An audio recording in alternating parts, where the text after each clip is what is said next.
just got in this new EZ Bowmaker. Now the EZ Bowmaker comes, this is wooden, and it has a little sticker with measurements on the side, and it comes with these little pegs. And let me tell you, when you take it out of the box, you have to take a hammer and pound these pegs in. They're made that way so that they won't be, coming out real easy. But when you first go to put the dowel in, you will think that this is not going to fit. Now there is another hole right here with a shorter peg if you're making tiny little bows or like hair bows. Of course, we don't do that, so I did not put that peg in. But I found this sign, and for some of you that know me, my dad is 96, and right now he's in the nursing home at Pontotoc. And one of the hardest things for him to do is find his room. And I can see that this wording is backwards to you. I don't know why that is, but anyway. But it says farm fresh eggs. And many, many years ago, he was kind of known as the Egg Man. And so I got this sign to maybe put on his door to maybe help him find his room. So it has a hanger on the back. I picked this up like at TJ Maxx or Burt's Outlet, something like that, but I took a piece of just burlap ribbon and put around the hanger because I want my bow to be up a little higher and hang down just a little bit. If I secured my bow right there, it would cover up so much of the writing. So I'm going to make just a simple bow using the EZ Bowmaker. So I picked out a couple of different ribbons. I'm going to start with a 2.5-inch check. This is a wired ribbon, and if you check at Trendy, we have just hundreds and hundreds of styles of ribbon. So I'm going to start out, I'm going to make about 8-inch tails. I'm going to start out and have like about an 8-inch tail, and I'm just going to pinch that together. And I'm going to go ahead and twist that ribbon to get the wrong side up and slide it right down in the Bowmaker. So I'm not going to make a real big bow, only about 6 to 8 inches. So I'm going to make my first loop. I'm going to out here at the 4-inch mark. I'm going to turn it, get my right side up. I'm going to go ahead and pinch it and give it a twist, and then slide it down in between the slots. And then I'm ready to make another loop, and I have my right side up. So now I'm just going to come down and I'm going to cut off that tail, and I'm just going to cut these tails at an angle for right now. Alright, and then I'm going to take another color ribbon. I'm going to use this denim. It's a 1.5, and it's wired also.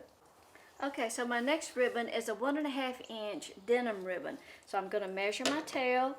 I'm going to go ahead and pinch it up, and before I slide it down into the pegs, I'm going to go ahead and twist it, get the wrong side up, bring the tail down toward the front, and then I'm going to make a loop, and I'm going to make it just a little bit smaller than that first loop, the first red check loop, maybe just 1/4 inch smaller.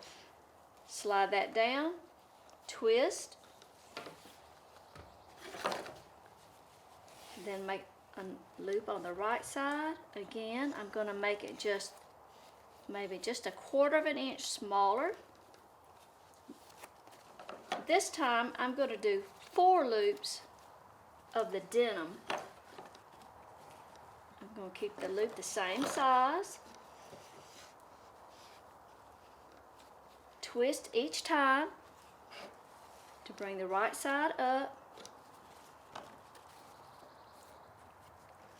Make that loop the same size. Okay, now then, I have my right side of my ribbon up, so now I'm just going to bring my tail down.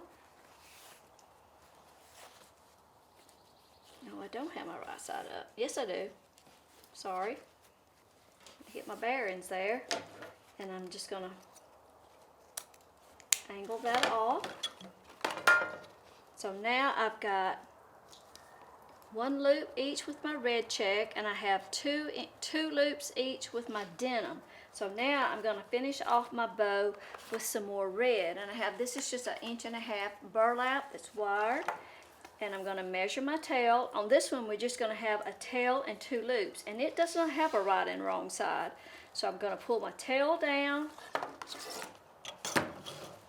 and make just a small loop, about just a couple of inches, because it's going to be the center loop for my bow.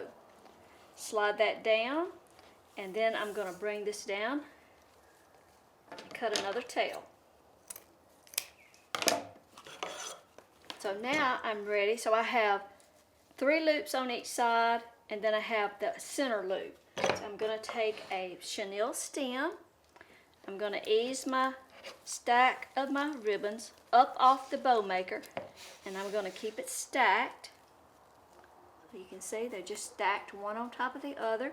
Take the chenille stem, lay it to the side of that loop, and bring the chenille stem around to the back, to the bottom of the bow. And I'm going to pull that just as tight as I can, and I'm going to give the chenille stem a twist, and to be able to tighten it better, I'm going to twist the bow instead of trying to twist the chenille stem. Okay, so now I've got my chenille stem that I can use to fasten it with, and now I'm going to fluff out my loops. I'm just going to lay that down on the table where I can manage it. Pull those loops out. I'm going to pull that center loop over to just cover up that center where I use my chenille stem. Spread out my little denim loops. Fluff those out. Smooth out those tails.